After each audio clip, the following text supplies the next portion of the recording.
myself. I was checking the audio way. Look, tonight is obviously a hotly contested debate. We all believe strongly that ideas of all kinds should be placed in front of the citizen such that they can make up their own mind. Some ideas are obviously still too far, such as should we have a female speaker, but we are broadly in favour of the principle. Tonight, each speech will go for 9 minutes. At 8 minutes, there will be a ding from a sort of digital bell that we have embedded in the system here. I also have a bell from Officeworks. At 9 minutes, there will be 2 dings, and at 9 minutes 15, I will start dinging continuously. At 10 minutes, I'm calling the cops, at which point we're hoping that it'll wrap up quite quickly. This debate will not have a voting system at the end. There isn't going to be a winner, per se, given the gravity of what's being discussed. This is about seeking to convince you, the individual. Then there will be questions, so we're going to transition from a debate to a sort of general forum. We would ask that you please don't give a speech during the question and that you keep your question civil in tone. We're also going to have a live stream question, so we'll be going between the physical and the virtual on the questions. Anyway, I'll now move on to introducing our speakers. Our first speaker tonight will be Robert Potter, arguing that Russia is to blame for the war in Ukraine. Robert is Managing Partner at Cyber Activities Group. He's formerly with DFAT, BAE Systems and the Washington Post. Robert is an advisor to the Ukrainian Ministry of Defence and has a knighthood from the Vatican. Our second speaker tonight is John Ruddock. Me too. John is a member of the New South Wales Legislative Council for the Libertarian Party. In 2015, he authored Make the Liberal Party Great Again, If Only We Could. Yeah. Give us time. He appears regularly in print and on screen for The Spectator, The Australian and Sky News, amongst others. Our third speaker tonight is Drew Pavlou. Drew is a human rights activist and former political candidate for the Drew Pavlou Democratic Alliance, which I must admit I was party secretary of. Drew needed 500,000 votes to get a seat in the Australian Senate. We were just shy, 495,000 votes shy to be precise. It's very illustrious. Very illustrious. He is known globally for his campaign against the Chinese Communist Party and has featured in the New York Times and an Australian Senate inquiry, amongst other weird and wonderful places. Our final speaker of the night is Ross Cameron. Ross is president of the New South Wales Libertarian Party, formerly the member for Parramatta in the Australian House of Representatives, and has had a storied extra-parliamentary career in business and media. I just want to say, prior to this kicking off, that it is a real privilege and a pleasure on such a beautiful evening in such a beautiful city to be able to attend a civic event of this nature. And I think we're all acutely aware that many people around the world are not so lucky. Whoever is responsible for the war in Ukraine, it certainly isn't the young men at the front, nor their families, nor the millions of civilians whose lives have been directly impacted by this war. We pray for them and we pray for peace. Anyway, Mr. Potter, I now welcome you to the stage. So I'm going to press play when you're ready to go. Ladies and gentlemen, I apologise for being overdressed. I actually left all of my fatigues in Kyiv, otherwise I would have been wearing my patches, but I did wear the right colour. I've lived in Ukraine since 2022. I've been on the streets where the first missiles fell. I've walked through areas that were liberated, and I've seen what Russia does. I've seen the faces of parents who buried their children because someone in the Kremlin decided that their borders and identity could be erased by force. I'm here tonight because there is a story being told about this war, a story that says it was inevitable, that NATO provoked it, that America caused it, that history itself pushed Russia to do what it did. That story is a lie. Wars don't just happen because of history. They happen because folks in power make bad decisions. Putin's trying to sell the line that NATO made him do it. It's the same as saying that a woman in a short skirt was asking for trouble, and it's a bloody disgrace. Now, I'll level with you. The West stuffed up too. We should have backed Ukraine much earlier. We should have put the hard word on Moscow long before 2022 and the full-scale invasion. But missing this chance to stop a burglar doesn't make you the criminal. The blame belongs to the man who broke into the house, not to the people who left the window open. The war began when Russia chose conquest over coexistence, when Moscow decided that the future of its neighbours was not up to them to decide. Now we're going to hear about NATO expansion, about broken promises and Western hypocrisy. They'll speak of security dilemmas and balance of power politics, as if tanks crossing borders were the result of an academic theory instead of imperial ambition. But I have lived in the country they are talking about, and I can tell you what I've seen. I've seen that NATO did not conquer Eastern Europe. These people stopped looking east for their leadership. Never mind that Russia invaded Ukraine 5 times before NATO even existed, that the first law against the Ukrainian language was passed in the 1860s when President Lincoln was the President of the United States, not President Bush in 91. My partner is from Eastern Ukraine. She grew up speaking Russian, but that doesn't make her Russian, any more than me speaking English makes me British. They'll tell you that in 2014 there was a coup backed by the West. Here's the truth. Millions of Ukrainians didn't need the CIA to tell them where Maidan Square is. Their president broke his promises, stole their future, and shot them when they protested. Parliament voted him out after he fled, and there's been 2 elections since. That's not a coup. That's people taking back their country. The scary thing, it was the 3rd time in 20 years that they had to do it. Russia interfered in at least 5 Ukrainian elections before they even started talking about NATO.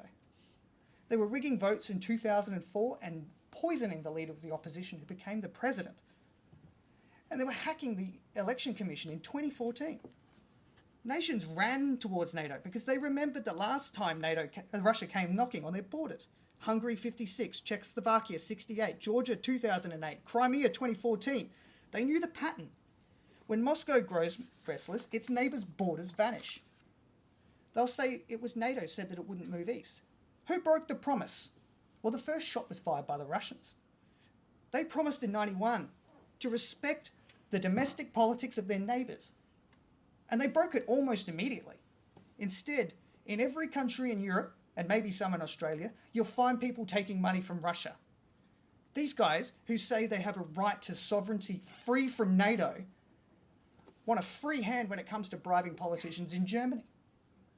They didn't give up their dreams of empire, but the Germans did. That's why wars don't happen in Poland at the moment. So Poland joined, the Baltic states joined, the Czechs joined, not because NATO pulled them in, but because Russia pushed them away. And here's the truth that Russia cannot bear. The nations that escaped its orbit did not just find security and safety, they found freedom and prosperity. They built strong economies. They grew richer, freer, and stronger.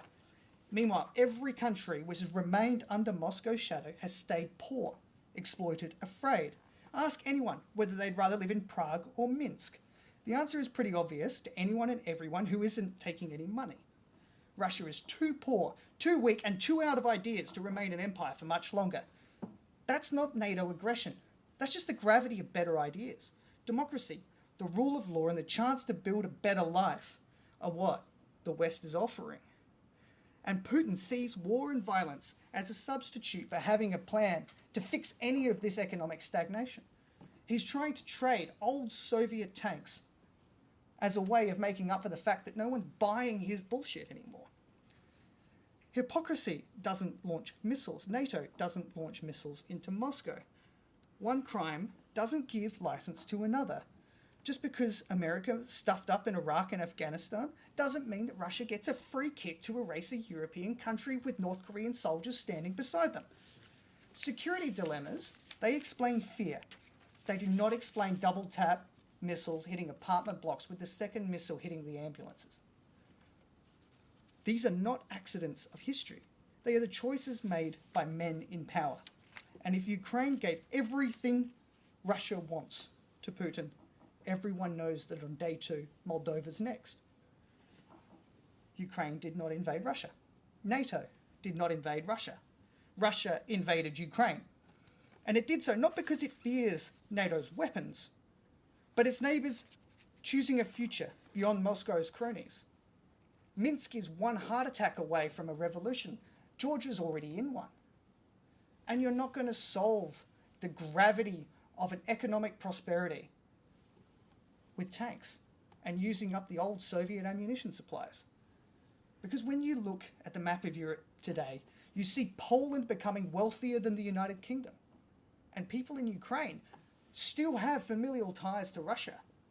They don't hate Russians, and still they started killing them. But they don't want to live in an economic backwater anymore. And everyone knows that if you stay under Russia's rule, that's what you get. It was not destiny. It was not inevitable that this war would happen. It was a decision by Putin to trade military power in exchange for having a real plan to maintain the economy of the former Soviet Union. And the responsibility for that lies with the people in Russia who were responsible for that economic stagnation and decline. Not with Brussels, not with Washington, and certainly not in NATO headquarters. The blame lies where the first missile was launched, in Moscow. Thank you.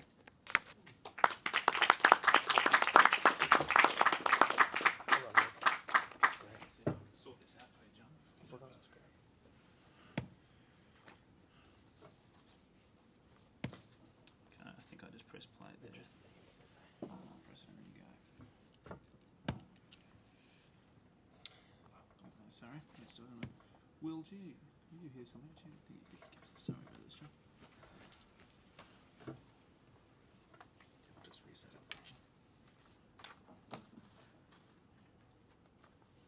I see. Yeah, actually. There we go. So I just drag it back to the start. Ladies and gentlemen, Mr. John Ruddock. Thank you. 2 years ago, President Zelensky addressed the Canadian Parliament. As the House Speaker introduced Zelensky, he said, "We have in the chamber today a Ukrainian-Canadian war veteran from the Second World War who fought for Ukrainian independence against the Russians and continues to support the troops even today at the age of 98. The Parliament, the Canadian Parliament, gave this veteran a standing ovation. But there was a little problem. A Ukrainian fighting the Russians in World War II? That meant he was fighting with the Nazis, and it soon turned out this guy was part of the Waffen SS. This astounding pig ignorance of history is sadly representative of the Western world's perception of the Ukraine war. Ukraine and Russia both bear some responsibility for this dreadful war, but the primary responsibility belongs with NATO, and in particular the weapons manufacturers who have cheered it on. To soberly appreciate any conflict, we need to embrace strategic empathy. We need to be able to put ourselves in the shoes of the other side to understand their motives. The only alternative is the simplistic one. The other side is evil, we're holy, so we must engage in a holy war against those baddies. In my view, Russia has been remarkably restrained since the end of the Cold War, and we should be grateful for that restraint. So let's dispel with the historical ignorance. In 1917, the Bolsheviks seized power in Russia. They launched a civil war, killing 10 million and impoverishing everyone else. But it gets worse. These Marxist revolutionaries were hell-bent on global revolution. When the dust settled on the aftermath of World War II, communists had taken over 1/3 of the world. Communism went on to kill 100 million people and enslave many more. NATO, led by the Americans, deftly contained communism and then ended up winning the Cold War without firing a shot. Most will remember the dramatic footage of the fall of the Berlin Wall in 1989. At that point, however, the Soviet Union was still standing. The following year, 1990, the German people wanted to unite East and West Germany. That was tricky.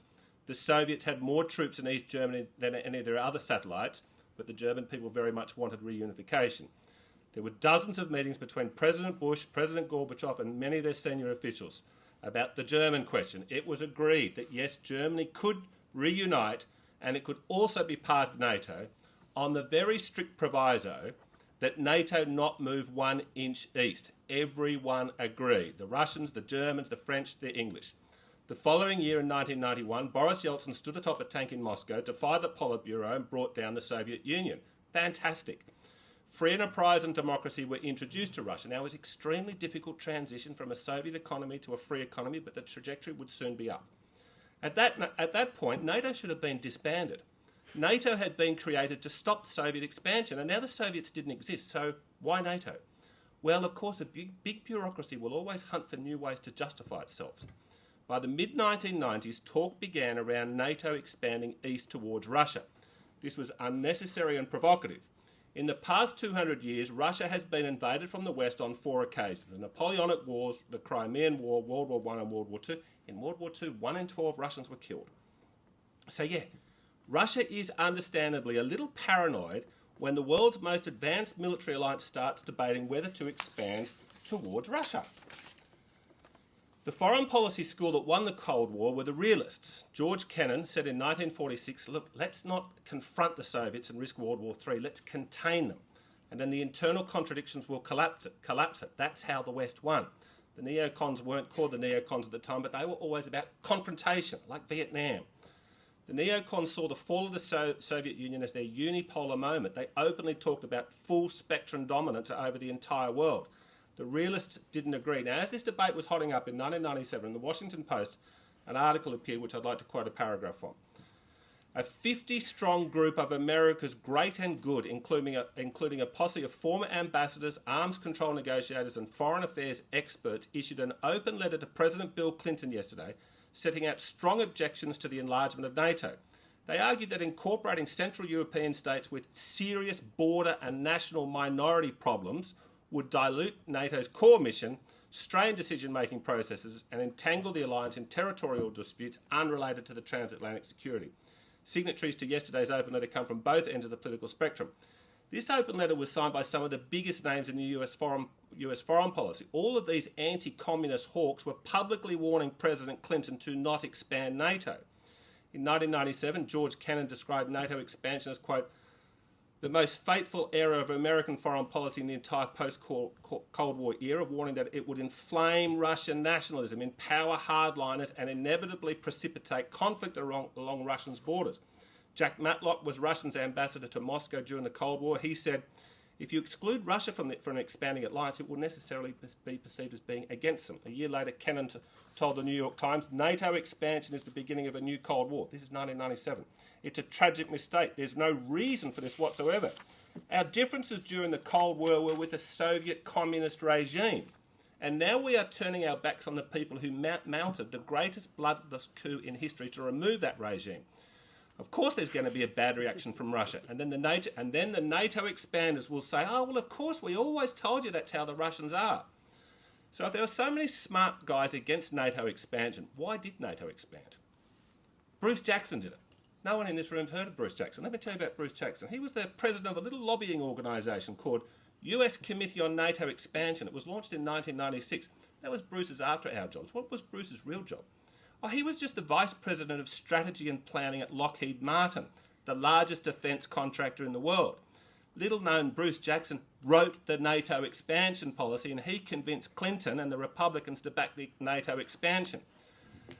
Lockheed Martin and the other defence contractors loved expansion because when some new nation joins NATO, they have to plug in their defence forces and get all the NATO equipment. They have to buy a ton of stuff from people like Lockheed Martin. So NATO expansion began. In 1991, the Czech Republic, Hungary and Poland joined. 2004, Bulgaria, Estonia, Latvia, Lithuania, Romania, Slovakia and Slovenia. And in 2008, NATO officially invited Ukraine and Georgia to become a part of NATO. They put them on a pathway.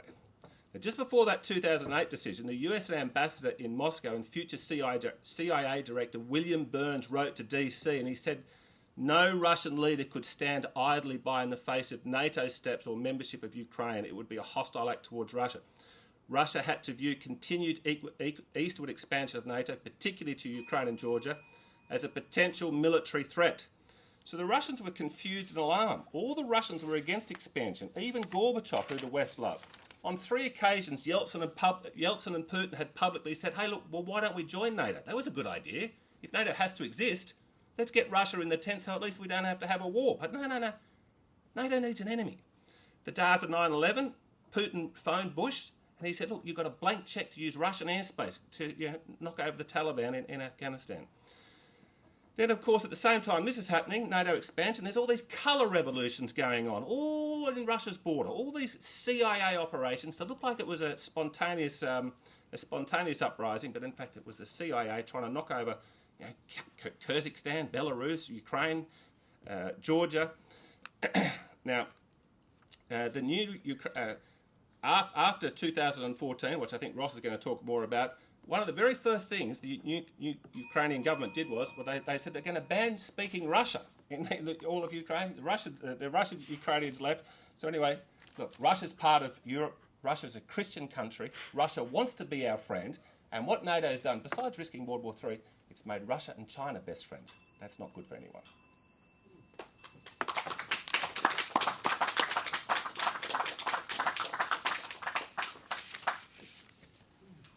Excellent. Yeah, you start that up. Yeah.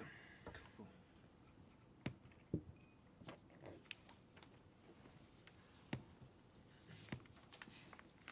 Yeah. Drew Pevley. Thank you.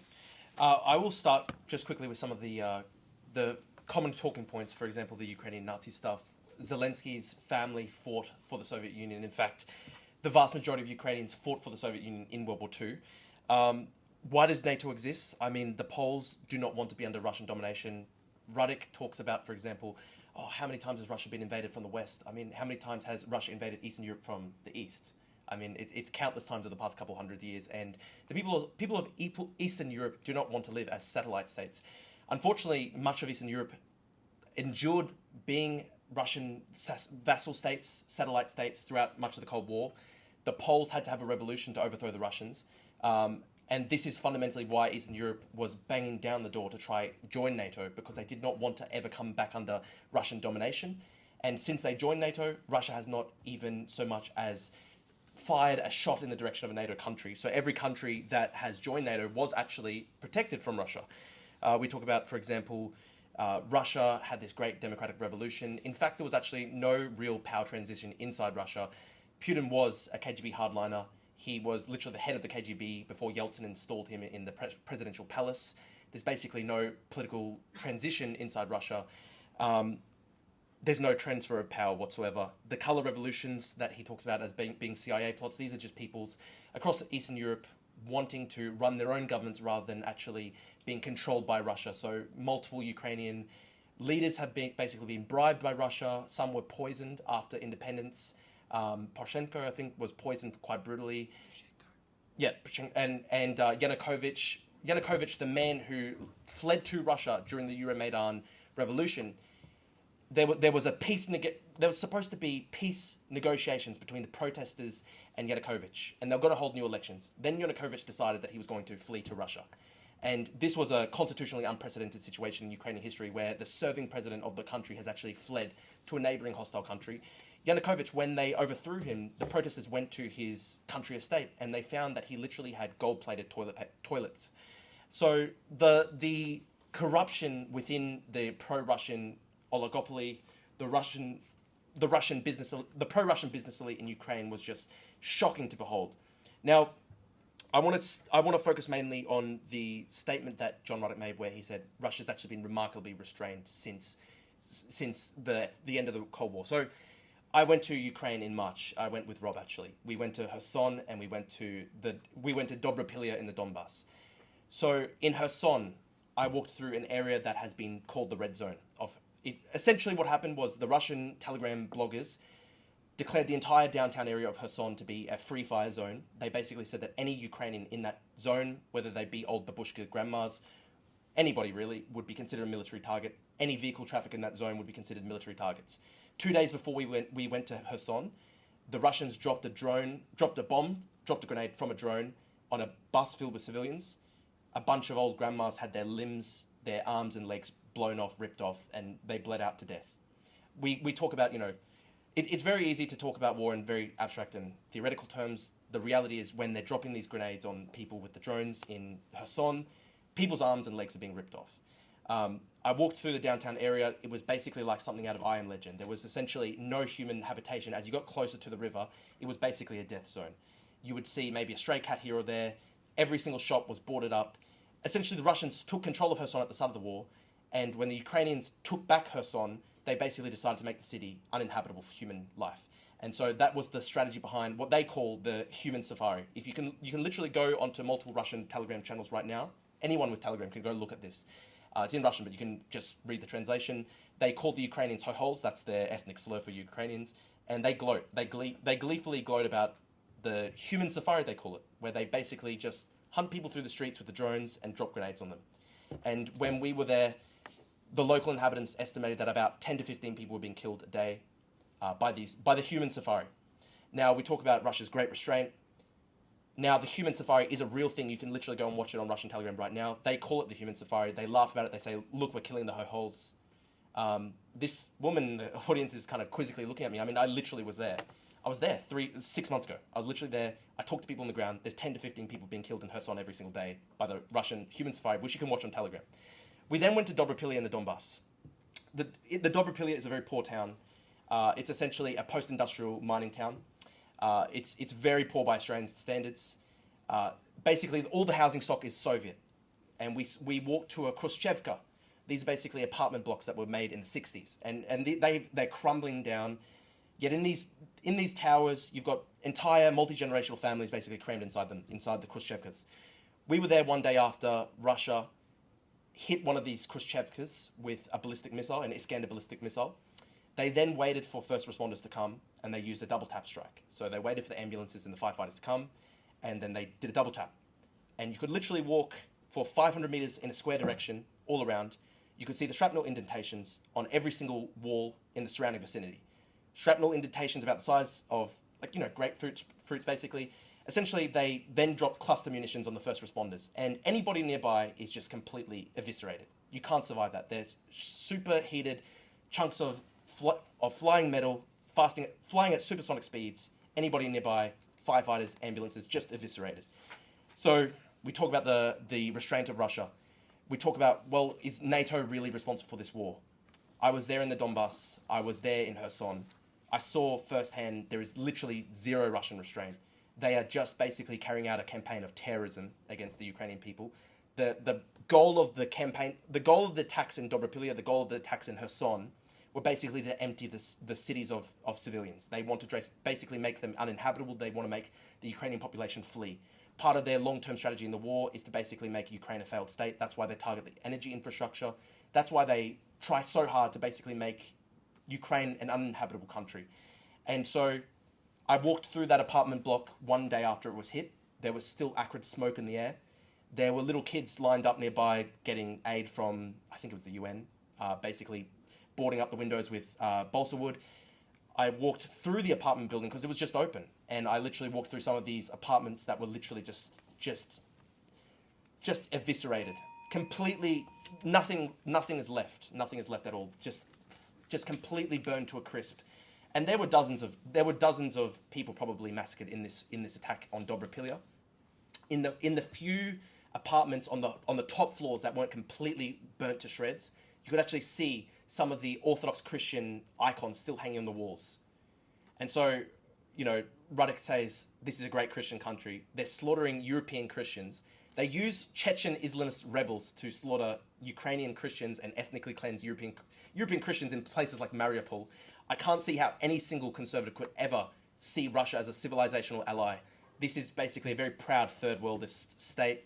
They hate the West. They are slaughtering and ethnically cleansing European Christians as we speak. And I walked through these apartment blocks where the few apartments still not burnt to a crisp. You could see the Orthodox icons in the windows. This is the reality of what they're doing. I saw it with my own eyes. Thank you.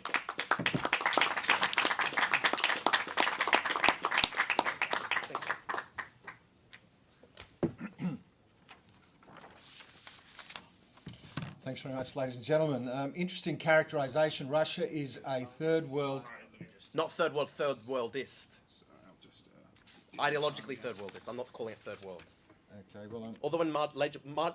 Although in large parts of it is quite third. All right.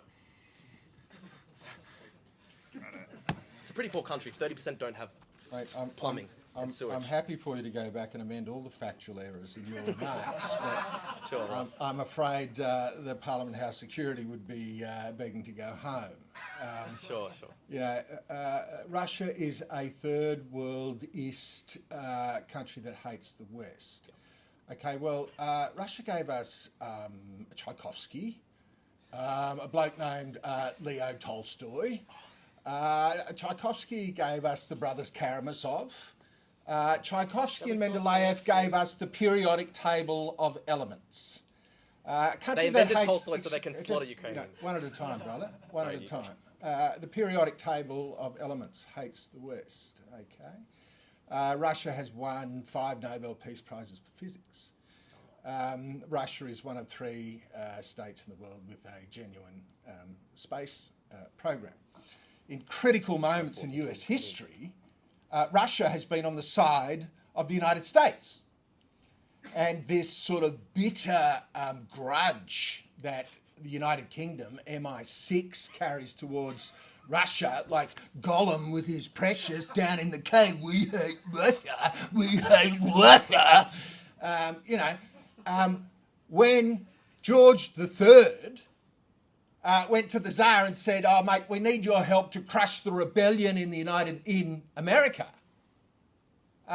Catherine the Great said, "Well, I'm sorry, George, but I'm actually on the side of the colonists. I think they've got a right to their own country. We will not be participating. We will maintain neutrality." So while Great Britain was trying to crush the nation state of the US, Russia was on their side. When we get to the Civil War, we talk about Abraham Lincoln at the critical moment where the battle is in the balance. You've got Britain there rapidly building more ships for the Confederacy because they wanted the slave-made cotton and they wanted to keep America divided. But the Tsar sent 2 squadrons, one from the Atlantic, one from the Pacific. They didn't fire a shot.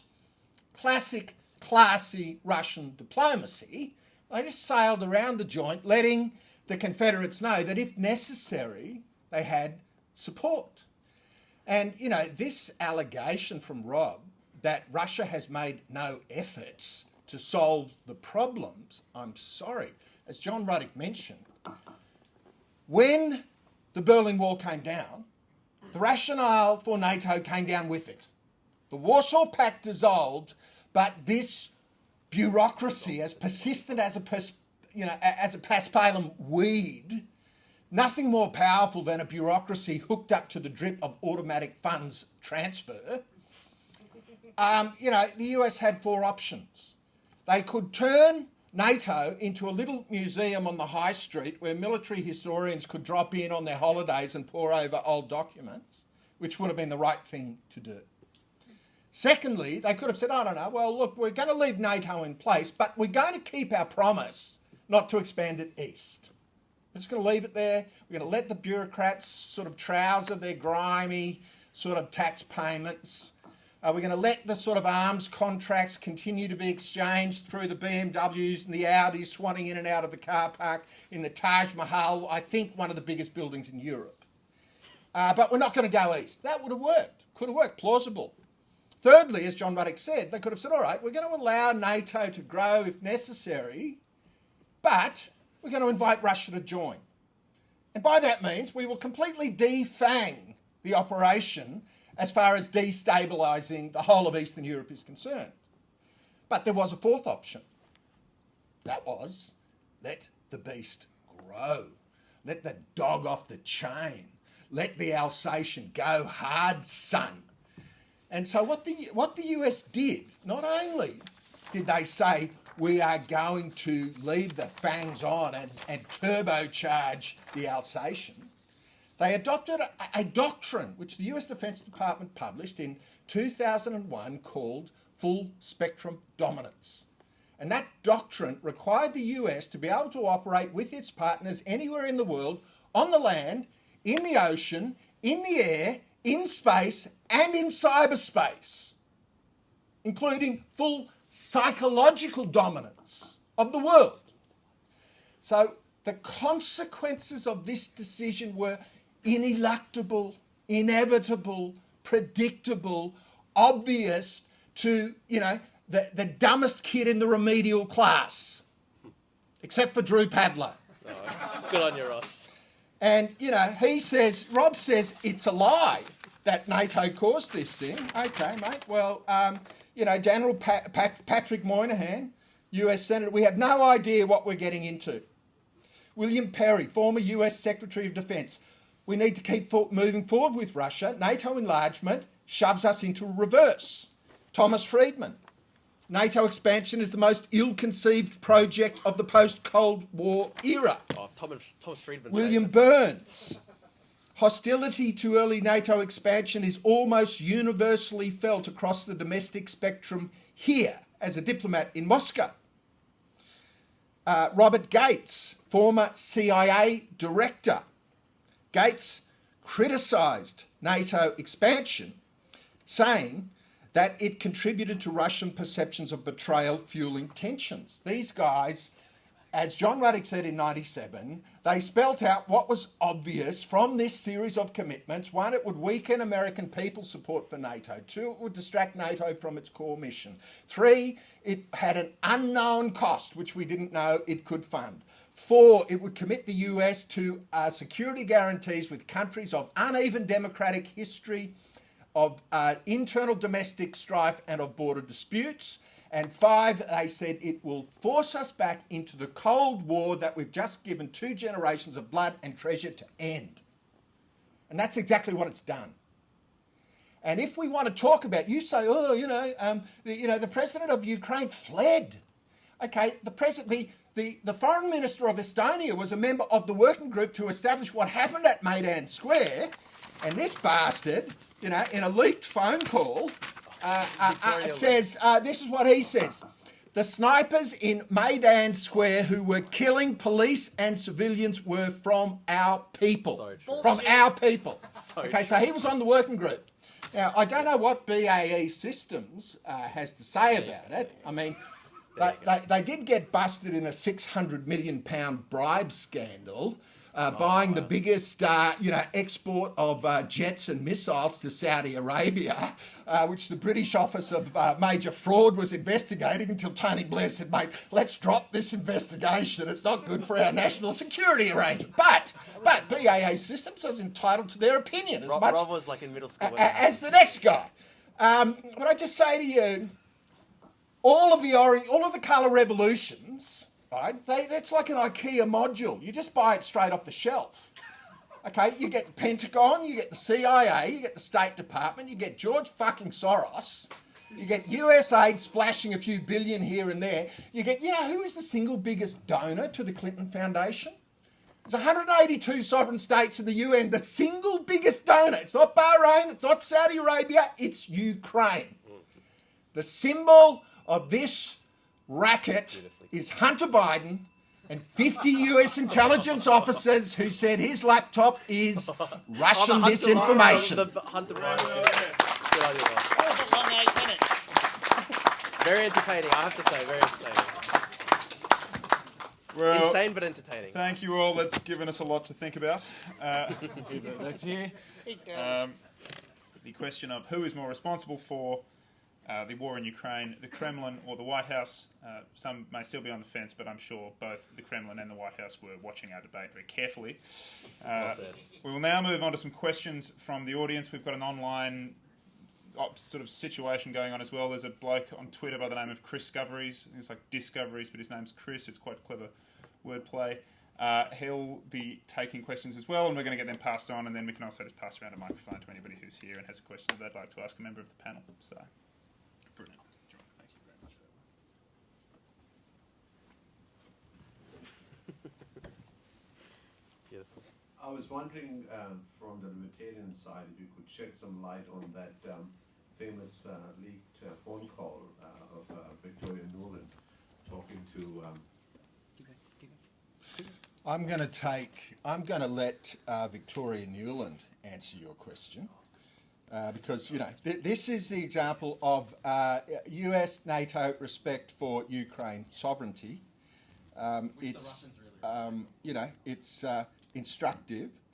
I think we'll be able to. 4th of February 2000. What do you think? I think we're in play.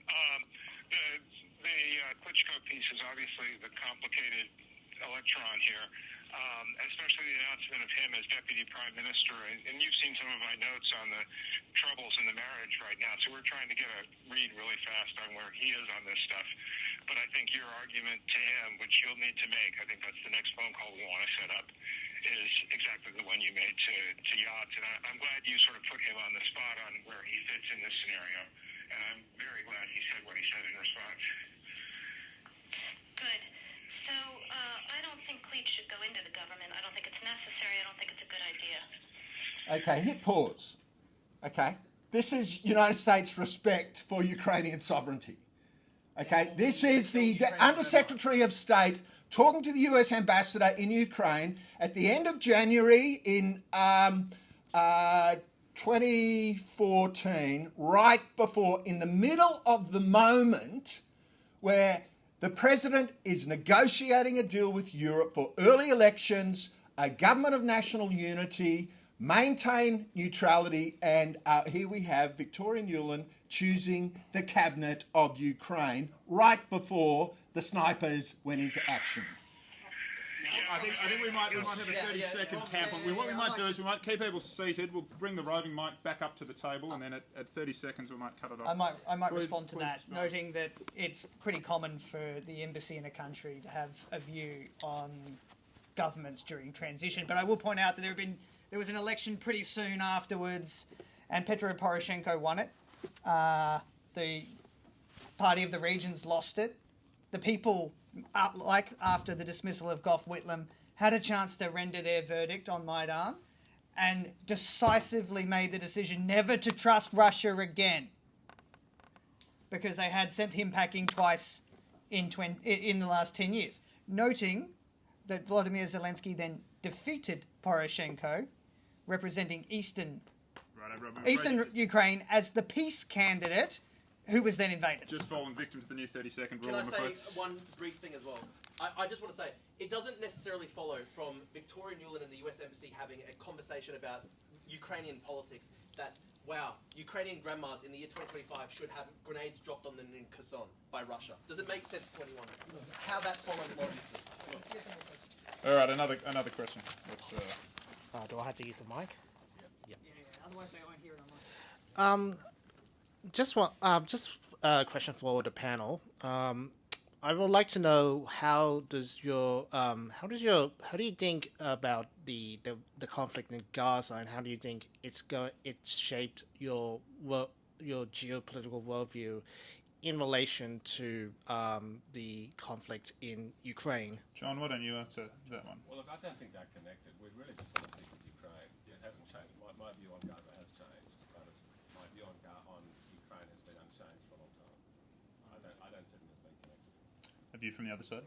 I'll say very briefly, the way I look at it, Russia supports Iran.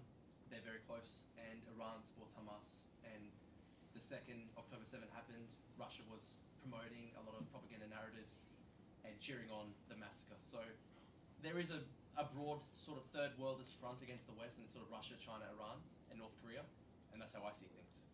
Brilliant. Should we go to another person in the audience? Are there any more questions?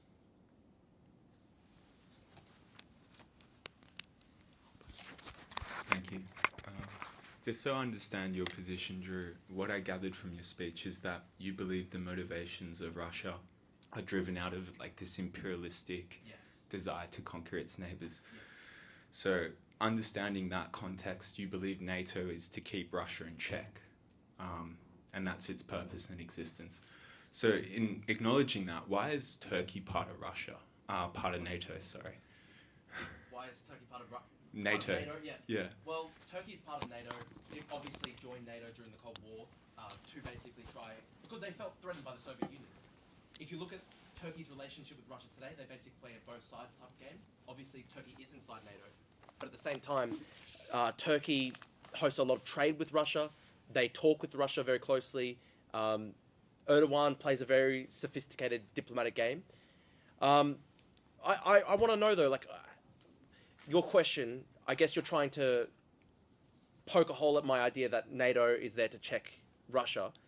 How does Turkey's membership in NATO, how's that supposed to link together? And that's the Yeah. I'm wondering if you could clarify. Back to the audience. Oh, okay, sure. If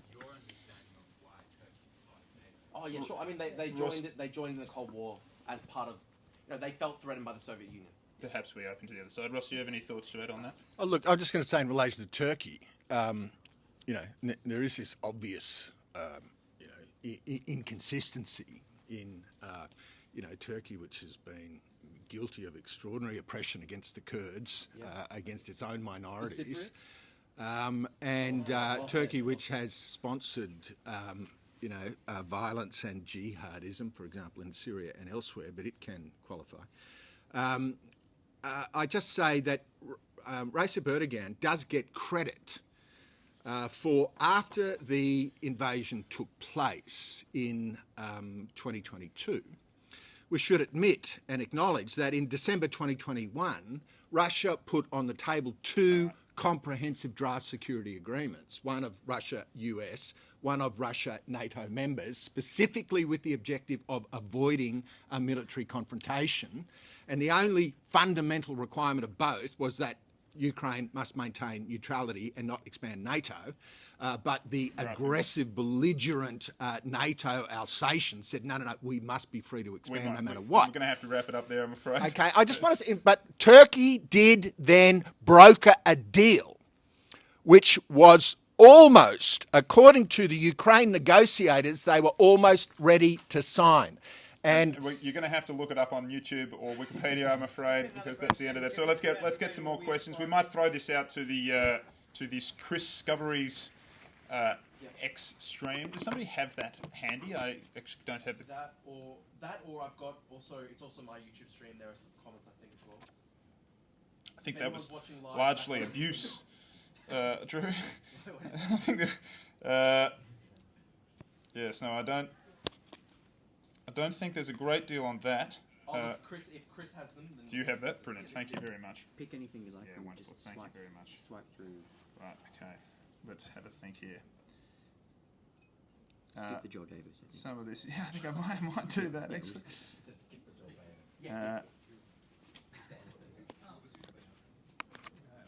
Yes, we have some sort of freewheeling commentary on the nature of the rotten nature of Western democracy.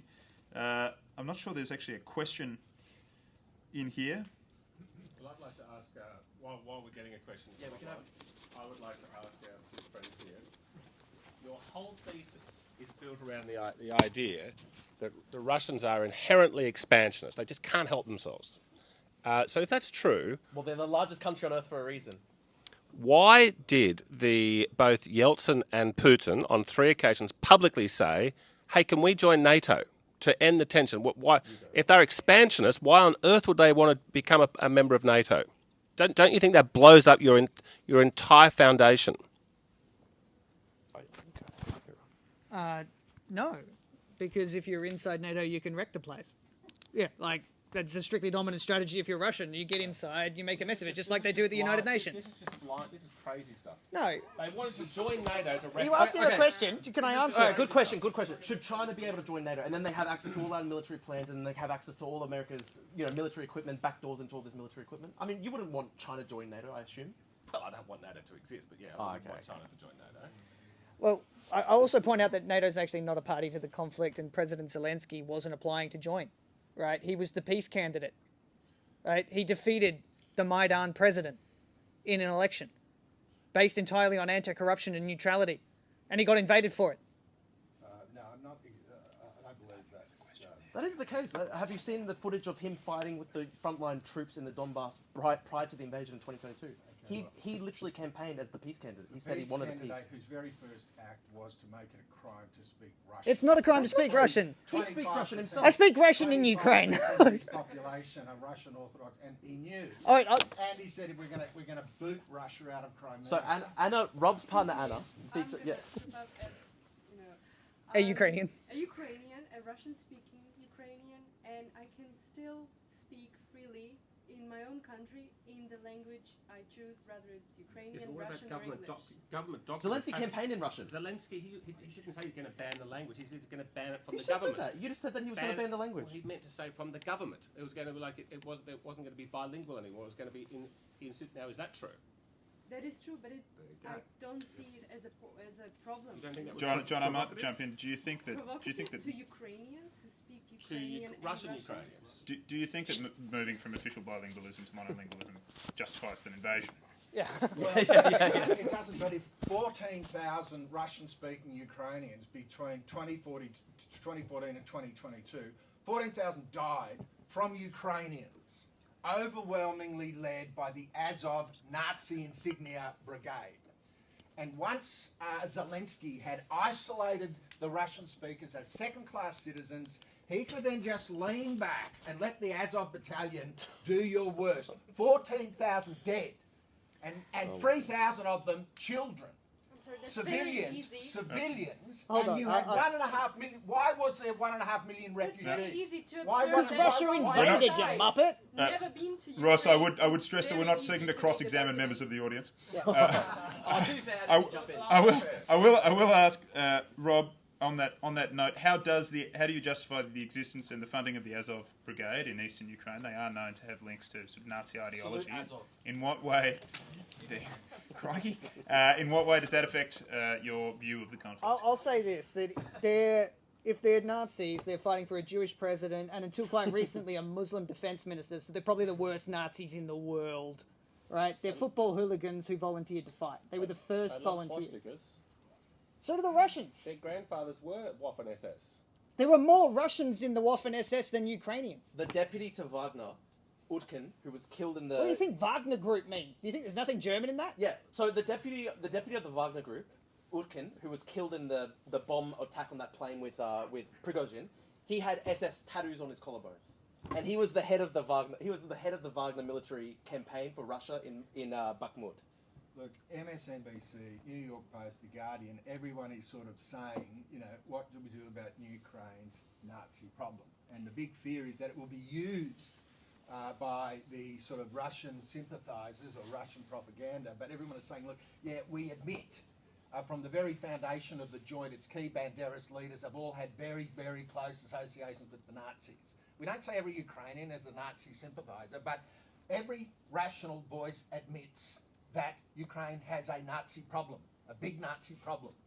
And you can imagine when the Soviet Union gave 27 million, 10 million of them Russians, to destroy Nazism in Europe, they don't really appreciate the re-emergence of Nazi insignia, Azov battalions, marching through the Donbass, executing people and causing an exodus of 1.5 million people that Russia has to deal with. 6 million people have left Ukraine since Russia's Continuing invasion. on that theme, I'm going to jump in here. Drew, what are your? Do you believe fundamentally that if NATO didn't exist, this would have happened differently? If NATO didn't exist, would Russia have expanded more aggressively? If NATO didn't exist, they would still invade Ukraine. If you watch Putin's interview with Tucker Carlson, which is actually a really important historical document because you can actually you can actually see into the mindset of Putin. So Tucker continually, about 15 times, brought up NATO and NATO expansion. And yet, what did Putin do? He kept on bringing back, no, let's talk about the great Vladimir. Let's talk about the history 1,000 years ago. Let's talk about Ukraine was never even a real country. Ukraine meant borderland in our language. He kept on going back to history 300, 400, 500 years ago. That's what you see, the imperial mindset of Putin. So if NATO didn't exist, if NATO could be evaporate tomorrow. There haven't been Russian incursions into, say, Kazakhstan, in some of the former Soviet states in the east. Yeah, Chechnya wasn't a NATO. Wasn't a NATO candidate, and they still invaded them. Right? Well, hang on. You guys love bombing Islamic terrorists, jihadi terrorists. You love it. So they had a problem there with genuine Islamic and now they're terrorism. using them to invade Ukraine. They're a Chechen craze. You think Ukraine's got a Nazi problem? What about Chechen friggin' Muslim extremists invading Europe alongside? This is a rich theme for further discussion. But I hear we have another question from the audience. So Can anybody speak to the Minsk agreement? Sorry, mate, I think we've actually gone one behind you, but we might have to do. We might do you next. One of the ways I think to distill these kind of things is to imagine that the shoe's on the other foot. I think that removes some of our bias. So let's imagine that Mexico or Canada had joined the Warsaw Pact, or even more recently, if they joined BRICS. What do you think the United States would do? Do you think they'd tolerate that? And keep in mind that we've had the Cuban Missile Crisis as an example already. So I think the question is, I'm not entirely sure what the question is. Invade Mexico if Mexico joins BRICS or something like that. Yeah. Rob, do you want to take us away on that? Somebody else answer it. I don't want to answer it. No, I was There's a trying to little let thing him... called the Cuban Missile Crisis. Exactly what the questioner has just explained is it happened in 1962. The US absolutely came down like a ton of bricks on Cuba and said, No. You're in our neighbourhood. We're not putting up with a Soviet nuclear presence right here. Was anyone proposing to put NATO nuclear weapons into Kiev? No. No. There's been a massive build-up on about 6,000 miles of Russia's border, from Estonia all the way down. So, no. Yeah, but the troops are only coming one way. No, well, I'm sorry, but Ukraine membership of NATO has been a fundamental sticking point in the negotiations. It wasn't the policy of President that- Zelensky to join NATO. Well, NATO insisted when Germany and France didn't want to allow them in. Russia said, our conditions are simple. We want Ukraine neutrality, and we want no further eastward expansion of NATO, including into Ukraine. Stoltenberg told Putin it was none of his business where NATO expanded to. Germany. And so I just say, if you want to live, and he said NATO will always practice an open door to any country that wants to join. Putin had told the whole world, if you, like Soviet Union, wanted to put missiles in Cuba, and JFK said, listen, sunshine, there is no chance you're putting missiles in Cuba. And we will have a military confrontation if you do. And Putin told that to the world in his press conference in December 2019. Ross, this is characteristically long. I'm sure Russia Today will have you on for comments after. I'll allow a response, Drew. Very quickly, the reality is that Germany and France within NATO were massive impediments to Ukraine joining NATO. They never wanted Ukraine All inside right, we might NATO. have to wrap this one up there because I believe we had a few additional questions from the audience. It Madam, was I think you never got halfway happening. through your question before I cut you off. I just wanted to ask about the Minsk agreement and how do you guys know about it? Can you explain it to us and how that affects what's going on or how it started? Under the Minsk agreement, a whole range of countries guarantee Ukraine's full sovereignty, including Crimea, in exchange for them giving up their nuclear weapons, including the United States. Hang on. That's the agreement in the early 90s. That's Minsk. Okay. I think she's talking about Minsk 1 and 2, which is in 2014 and 2015. You're talking about the 2014 agreement? Yeah. John, do you want to take it? Do you want to elaborate on that? Well, I'm happy. Sorry, I didn't want to interrupt. But if you want to talk about... Well, I mean, Ukraine gave up its nuclear weapons in exchange for its security guarantees from the entire world, which were never honoured. And John Mearsheimer warned them not to do that. And so John Mearsheimer was right about that. So you can't call him... Look, the lady's asking about Minsk 1 and 2, which was... what had happened is the CIA organised a revolution, a coup, they overthrew the democratic leader of Ukraine, and then as Ross said, they were prepared to shoot their own people and blame it on the... I mean, come on. That's just nonsense. That's just nonsense. I agreed to do this panel. No, I want to say something about this because I agreed to do this panel under the agreement that we would hash out an argument in good faith in the public sphere, and that as a result of that, people would have a chance to change their minds, and you could challenge me to change mine. But the idea that Ukrainian protesters were shooting themselves in 2014 is so outrageous that I can't stand on the same panel with you if you're going to tell me that's true. Right. Security agencies. Rob, I'll give you a direct quote. Okay, they held a fact-finding mission into what happened in Ukraine, which had multiple members of it at the time.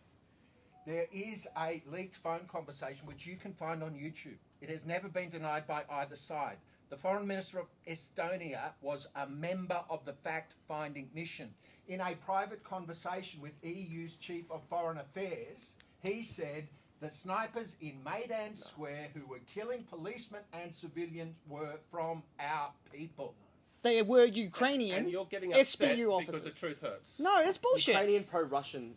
The whole objective was to support the protest and turn the protest into a riot, and then the riot into a revolution. In order to turn the protest from a protest to a riot, I'm sorry, but that's the just snipers shot both sides. Even before the snipers, Yanukovych made the decision on the first couple nights of the Euromaidan to send riot police in to bash up the kids. So if you want to talk about what escalated the violence in Euromaidan, it came from Yanukovych every single time and time again. I mean, that's just not true. Ross, I might direct a question. Is it your position that this justifies an invasion, or that an invasion was not in some sense a breach of international law in response to this? Or is it simply that this has a sort of causal link to the Russian invasion? I say that the invasion is the absolute inevitable result of the US adopting full spectrum dominance as its policy and working on a sustained pattern over 2 decades to surround and encircle Russia and have NATO weapon systems pointing at Moscow. Does that, in your mind, does that justify the invasion? After 14,000 Russian-speaking casualties and 1.5 million refugees from the Donbass, yes, it is justified. It's justified. Absolutely. 6 million people have fled Ukraine since the invasion in 2022. More than 1 million dead. Yeah, more than 1 million dead. And you go, oh, you know, they're the Donbass. And yet what Russia has done since 2022 is infinitely more destructive and has killed so many more people than the localized conflict in the Donbass. John, maybe I'll throw it. Okay, let me just read. I want to give you the Ukraine perspective on who's to blame. Okay, You mean so like this is to the people that live there? David Arakamia, lead Ukraine negotiator, who is working with Erdogan in Istanbul. I'm aware of the he deal. says Will you present it the war correctly? could have ended in the spring of 2022 if Ukraine had agreed to neutrality. Russia's goal was to put pressure on us so that we would be neutral. This was the main thing for them. They were ready to end the war. This is turning back into we accept neutrality. On a point of Russia fact. was ready to end the Now- war. No, on a point of According fact. to the Ukraine negotiator. I'll allow a final comment, and then I think we've got one more question. On a point of fact, and we're one going of to wrap it up. the reason it stopped was because the Russians were making the same demands they're making today, which is full territorial recognition, the complete demilitarization of Ukraine so it could never defend itself if it was invaded again, and neutrality. Right? Ukraine was willing to give way on neutrality, but not on completely demobilizing itself so it could be invaded again the next day. Well, he said we're going to throw it back over to the audience. 4 out of 6 until Boris Johnson We are going to throw it back over to the with audience. 950 million pounds from the World Bank and a bunch of new Ross, missile systems. Ross, I am going to get another question from the audience. Why are the Russians still offering it? We know what Gents, they're offering. gents, do we have... I'm going to be quite awkward if you now don't have another question from the audience. Do we have one over here? I think this might be our final question for the evening. Yeah, it's kind of a follow-up. Can I say one quick? I think we should be able to. At last thing, we should be able to ask one question each of each other. If we've got until 8. Perhaps. All right. That's a good idea. So just acknowledging the theory, Drew, because I want to understand your view a bit further. So John talked about the history prior to the war and his comment about, Russia's restraint was, prior to the war. And then your commentary about, during the war and the horrifics of the war. I don't want to undermine that. It sounds like awful what you saw over there.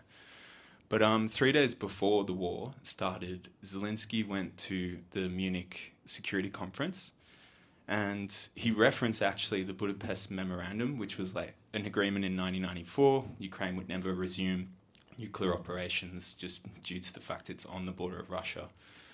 At this conference, Zelensky said he wanted to revisit the Budapest Memorandum and perhaps revisit the non-nuclear stance of Ukraine. Do you think this perhaps might have alarmed Russia at all? Or they should just look the other way when you go to a security conference and you say you're resuming nuclear activity? So he wasn't saying... Yeah, pass back up the phone, please. Okay. Just we can't hear you until... Oh, okay. So Zelensky was not promising to pursue nuclear weapons development again. He was saying we should revisit the Budapest Memorandum in the sense that Ukraine willingly gave up all these nuclear weapons in exchange for security guarantees from the world powers. And the world powers, including Russia promised that they would recognize Crimea as Ukraine and the entirety of Ukrainian territorial sovereignty in exchange for Ukraine giving up those nuclear weapons. And not only had Russia invaded in 2014 and annexed Crimea and invaded half of the Donbass, they were then, at that point in time, mobilizing its entire army on the borders of Ukraine, threatening to try and annex the whole country. And Zelensky was saying, Russia signed an agreement with us that we will give up our nuclear weapons in exchange for Russia respecting our sovereignty. Maybe we should have a revisiting of that agreement for Russia to honor what it originally signed to Ukraine and to the world. I think that's very fair. John, do you have anything to say to that? No. I'd like to ask Rob a question since he lives in Ukraine. This country, Australia, was attacked on about 50 occasions by the Japanese in World War II, but we still managed to have two federal elections during World War II. Zelensky won't have elections, and I understand, but this is not so much a hostile question, it's a genuine question. I keep hearing reports that opinion polling in Ukraine is extremely anti this war. Now, my question is, how reliable are these polls? Because it'd be hard to poll people in a war zone. But, the fact that he doesn't want to have an election does tell me that he's pretty unpopular. He's just trying to continue the war, like somebody else, in Tel Aviv. He wants to continue the war because he's extremely unpopular. Now, that's pretty evil. I'll answer that. Firstly, my feeling on the ground is that Zelensky's gone through various periods of popularity and unpopularity during the conflict, and that during periods of extreme challenge, like this year and in 2022, his popularity goes up. And the country does rally around the flag. I would suggest that he's extremely popular right now. I don't personally believe he wants to run again. Hold on, let me answer the question. I'll get you can do your propaganda in a minute. I'll just explain the Ukrainian constitution for a second because it is slightly important. That under the state of emergency, the president has the power to engage conscription. Right? On the beginning of the full-scale invasion, so Ukraine has a different constitution to Australia is the answer. The constitution was actually originally a Soviet draft, but it still exists and everyone follows it. Under the constitution, during a state of emergency, you cannot have simultaneous conscription, which is compulsion over the citizens, and an election. Rob, do you think they should hold an election? I believe... They can't under the constitution. I can't under the constitution, right? They still have... But they can't though. Russia is continuing to fight in Ukraine. Yeah. So you can conscript someone to send them to war, but you can't have an election on that. But they're not choosing. John, they're not choosing to continue the war. They're not choosing to continue the war. The UK didn't have elections during World War II, for example. Ross, perhaps I throw it to you. There are different constitutional really systems. quickly. The Ukrainians would freeze the lines today if they could. They're not choosing to continue the war. Russia continues. Do you think the legitimacy of this rests on whether or not these countries are holding elections? Because I think there could be some serious doubt about the correctness and legitimacy of the Russian elections as well. Do you see the election point as being relevant in the determination of whether or not this? Why do Russian elections conducted with international observers? Wait, do you want me to give you the invited to attend? And every Russian polling booth, every single one, has got 9 cameras operating on the count. And if one camera goes down, they shut down the polling until the 9th camera is improved. Russian elections, and indeed you've got this extraordinary situation where Putin is giving Trump advice on how to improve transparency in US elections by removing voter mail-in votes. But the point I would say is, I think actually Robert's point is correct, that after Zelensky's confrontation with Trump, it actually improved his domestic popularity ratings. But I just say, once you have Victoria Nuland and Hillary Clinton choosing your whole cabinet, the question of Ukraine is not a sovereign state. Right. Ukraine is a client state of the United States, and Boris, when the Ukrainians said we wish to end the war. Ross, I've given you a bit of extra time on it because I gave some to the other side, but I think we might have to wrap it up at that point. Do you find that Russia... Drew, no, really quickly hang on. We will allow you to ask a question of this side in response to the one that's just been asked, but I might let you put your heads together for a moment and decide what that question's going to be. But just really quickly, do you reckon the Russian elections are fairer than American elections? Yeah, definitely. Australian elections? Yeah, but I say to you, who do you say in the world is more genuinely domestically popular than Vladimir Putin? Who is a more popular domestic leader?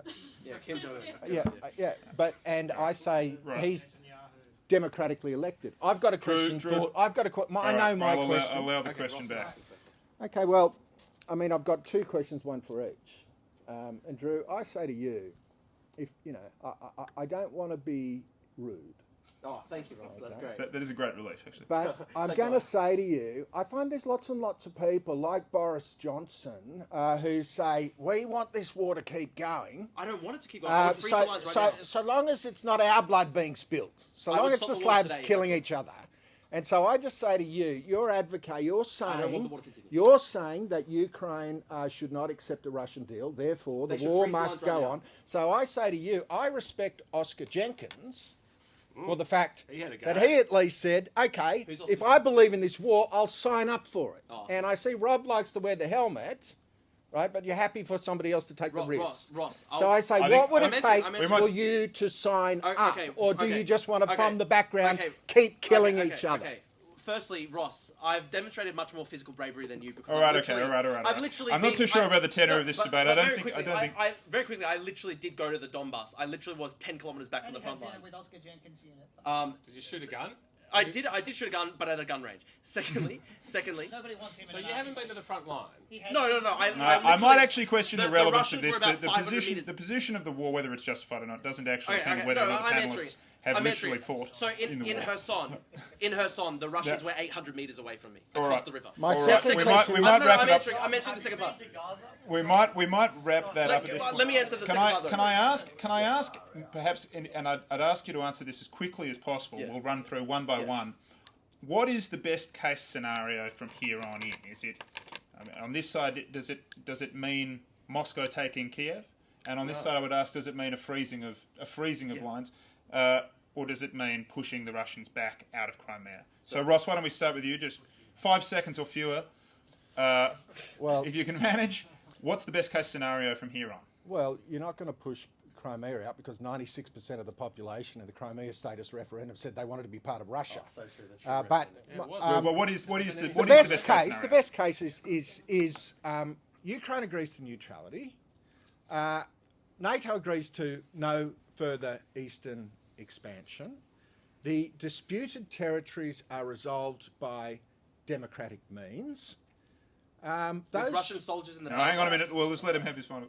And suitable security assurances are given by both sides. John. Okay. Best case scenario is a partition in Ukraine.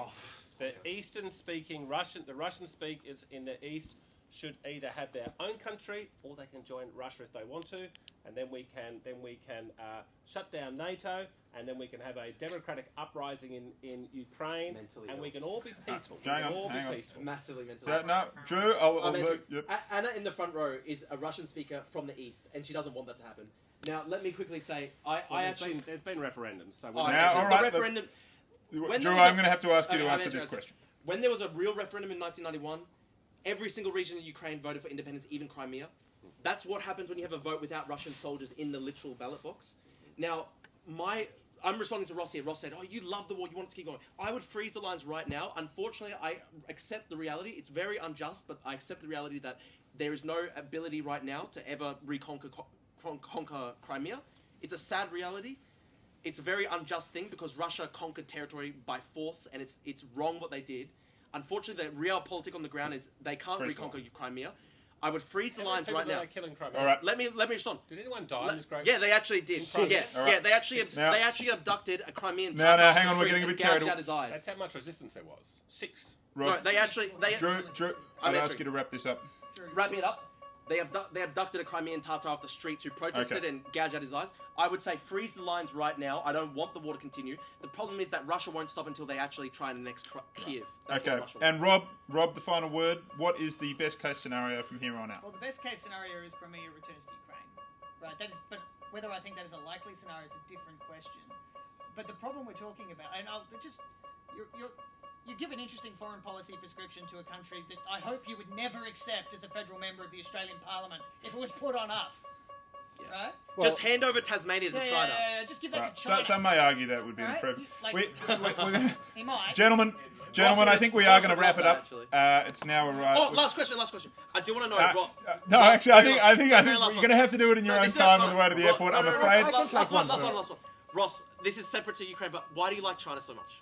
Because you're a libertarian, how do you support Xi Jinping and the Chinese Communist Party? All right, this is literally the last question Last of the one. evening. And there can't be Okay, any and snide commentary from the other side. I just acknowledge a question from online saying, how do you feel about a prisoner swap between Oscar Jenkins and the Aussie Cossack? Good on him. I don't want Aussie. So- I don't want Aussie Cossack in Australia. I would love to deport him. Please, let's do that prison swap Okay, but- ASAP. Well, there we go. We've finished on agreement. Ladies and gentlemen, thank you so much for coming along, and thank you to our panellists for speaking.